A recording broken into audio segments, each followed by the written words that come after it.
Bonsoir et bienvenue au Club des explorateurs de l'imaginaire ludique. C'est en 1999 que sort la première édition de Seven Seas, publiée par Alderac Entertainment Group.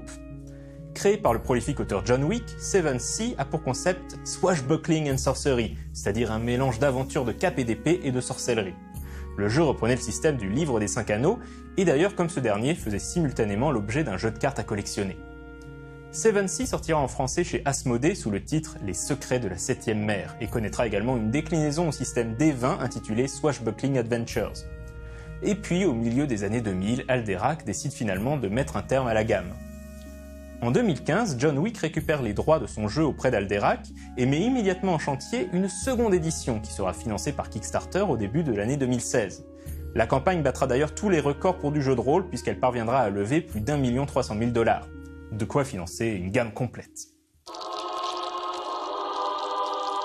Seven Seas se déroule dans le monde fantastique de Théa, dont les peuples et nations rappellent étrangement ceux de l'Europe du XVIIe siècle. C'est ainsi qu'Avalon et l'Angleterre. C'est une nation formée par l'alliance entre 3 îles qui sont autant de royaumes, Avalon, les Marches des Highlands et Inismore. La reine Hélène règne d'une poigne de fer, légitimée par la découverte du Saint Graal. Mais même elle ne contrôle pas les Chis, les peuples légendaires qui se mêlent parfois aux humains. Le royaume de Castille est basé sur l'Espagne. Dirigé par un enfant roi, le pays est en réalité aux mains de ses conseillers qui gouvernent à sa place.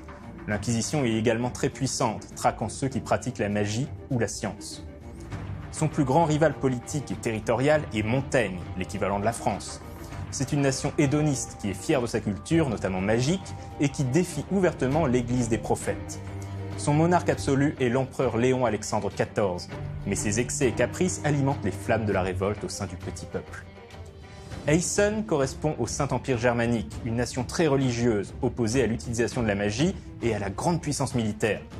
Toutefois, la récente guerre de la Croix, opposant la religion vaticine à la religion objectionniste, a causé de profondes dissensions au sein de la population. Pire encore, le sang versé a réveillé des créatures maléfiques et des monstres que l'on pensait n'être que des légendes, qui rôdent désormais dans les montagnes et les forêts. Les autres nations de Théa incluent la vaste et froide nation d'Usura, une pseudo-Russie, les îles scandinaves de Vestenman-Navenyar, Vodace, une terre de beauté et d'intrigue basée sur l'Italie de la Renaissance avec ses cités lacustres et ses princes marchands, ou encore la communauté sarmatienne, une confédération de petits pays et duchés d'inspiration slave qui n'existait pas dans la première édition du jeu. Les terres de Théa sont entourées de 6 mers, mais des légendes tenaces parlent de l'existence d'une 7e mer, mystérieuse, voire même surnaturelle, où soleil et lune cohabiteraient dans le ciel, où les constellations seraient inversées et qui serait une porte vers des contrées étranges, peut-être même d'autres mondes. Les personnages de Seven Seas sont des héros qui vivront des aventures extraordinaires dignes des plus grands récits de cape et d'épée. Ils seront pour le monde de Théa les équivalents de Milady de Winter, d'Hélène Marley, d'Armand Rénal de Maupertuis, en moins polu, de Jack Sparrow de la Rose écarlate ou de Cartouche. Ils pourront être aristocrates, officiers, assassins, explorateurs, spadassins, pirates ou espions. Mais quelle que soit leur profession, ils aborderont le danger avec courage et surtout panache. Chaque personnage est également issu d'une nation spécifique, et cette nation d'origine aura un vrai impact sur sa façon d'être et sa personnalité, de la même manière que D'Artagnan ou Cyrano sont indécrotablement gascons et ne se privent jamais de le rappeler. Un héros de Seven Seas est défini par 5 traits, dont la valeur est comprise entre 2 et 5. Ces traits sont gaillardise, esprit, détermination, dextérité et panache, pour reprendre la nomenclature utilisée dans la version française de la première édition. Outre ces traits fondamentaux, un personnage a également accès à toutes sortes de compétences, par exemple athlétisme, visée, combat à main nue ou à l'arme blanche, intimidation ou navigation. Le système de jeu de Seven Seas utilise des dés à 10 faces. Lorsqu'un joueur veut effectuer une action considérée comme risquée, il va additionner le score du trait et de la compétence appropriée, ce qui lui donnera le nombre de dés à lancer. Le meneur de jeu va alors lui annoncer quelles sont les conséquences de son action et les éventuelles opportunités que la situation présente. Pour reprendre l'exemple donné dans le livre de règles, imaginons que le personnage veuille s'échapper d'un bâtiment en flammes. Il lui faut obtenir au moins un succès pour s'échapper, mais il recevra 2 blessures à cause des flammes. Chaque blessure peut être annulée par un succès supplémentaire au dé. Enfin, une opportunité se présente, s'emparer d'une lettre compromettante posée sur un bureau avant qu'elle ne soit consumée par les flammes. Pour y parvenir, il aura besoin d'un autre succès.